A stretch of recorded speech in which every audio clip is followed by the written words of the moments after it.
In 2019, the United States had an estimated 2.3 million people behind bars, either awaiting trial or serving out their sentences in federal, state, or local prisons. That number is actually down slightly from 2018 and will almost certainly continue to fall as the country moves away from mass incarceration. But even with fewer people locked up than ever before, the United States still has the highest prison population of any developed country on earth. And what life is like for those incarcerated Americans is not at all what you'd expect. From the food they eat to the language they speak, here's what life is really like inside America's prisons. Oh, if you thought prison food looked bad in the movies, just wait till you see it in real life. Prisoners are often jokingly referred to as inmates because that is the closest thing that they have to a bed while locked up. They are given a mattress, a thin blanket, and a sheet, but no bed frame. This means that every night prisoners have to roll up their blankets and lie directly on the floor. The food served in American prisons isn't exactly gourmet dining either. In fact, it's so bad that many prisoners refuse to eat it and instead choose to survive off of the meager rations provided to them. Meals typically consist of generic foods that are prepared in bulk and served in large metal trays. Breakfast might be cold cereal with skim milk, stale fruit juice, and occasionally some eggs. Lunch and dinner usually feature some sort of meatless entree, like sloppy joes, vegetarian chili, or grilled cheese sandwiches, along with overcooked vegetables and underripe fruit. For many prisoners, this bland and unappetizing food becomes monotonous after a while, leading to decreased energy levels, difficulty concentrating, and other health problems. While some prison commissaries allow inmates to purchase name-brand cereals, condiments, and other groceries to supplement their meals, most prisoners can't afford to do so since their monthly allowance averages out to only about $15. But perhaps the most surprising fact about prison food is that, unlike what you might see on TV, prisoners don't typically eat with plastic utensils. Instead, they use real metal plates and silverware, which are washed and sanitized by other inmates in the prison kitchen. The U.S. prison system also provides prisoners with dental services, although these are usually only emergency services unless the prison has an on-site dentist or a dental hygienist. If a prisoner requires more extensive dental work, then they will likely be transferred to a medical prison where they can receive treatment from specialists. But if a prisoner has a cavity, they can rest assured that someone will take care of it, as ignoring dental problems can lead to severe pain and infection. Now, we all know that when you go to prison, you're going to have to make some lifestyle changes. You won't be able to watch Netflix anymore, and your weekends are probably going to be pretty boring. But there is another major change that most people do and realize. You have to learn a new language. That's right.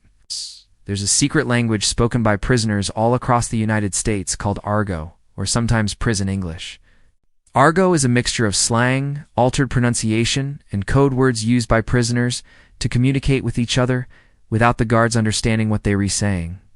It evolved during the 19th century, when prisoners began to notice that the guards were eavesdropping on them.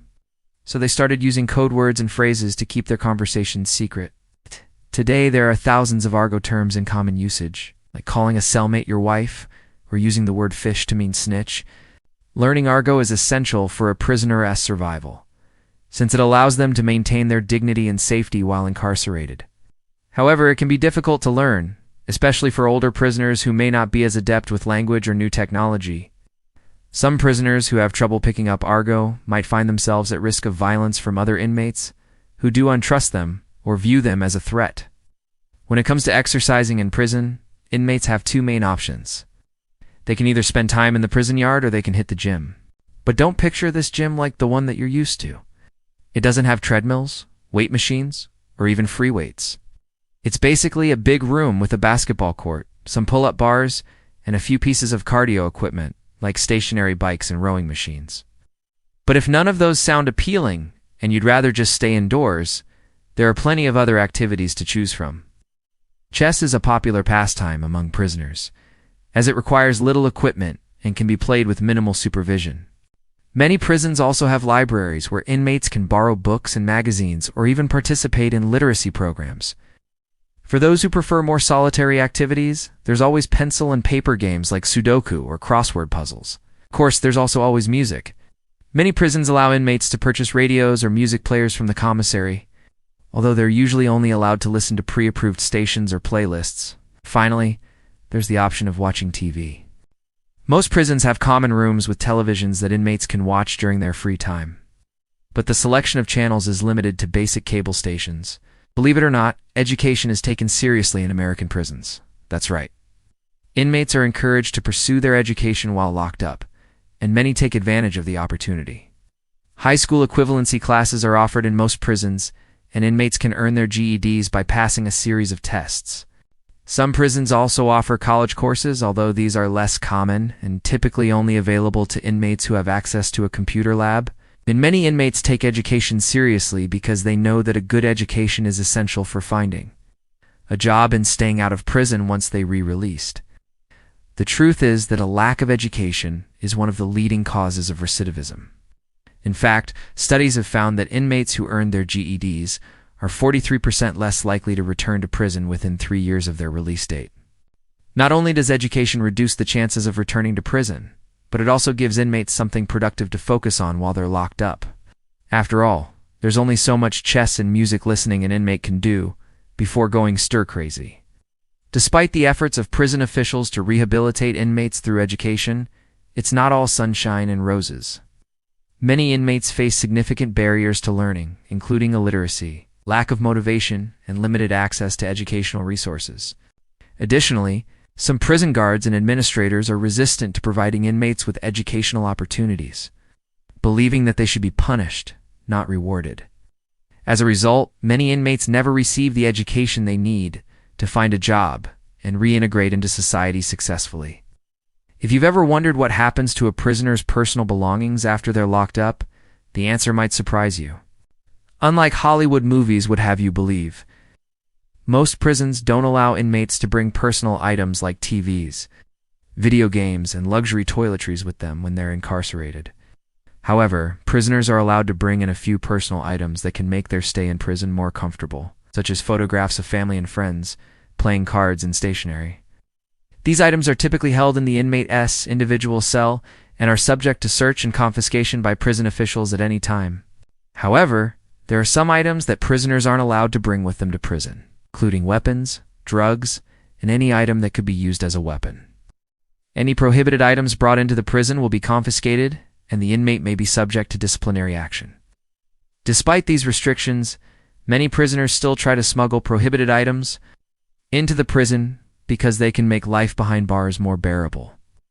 For example, some inmates may bring in drugs to help them cope with the stress of prison life, while others may bring in weapons to protect themselves from other inmates.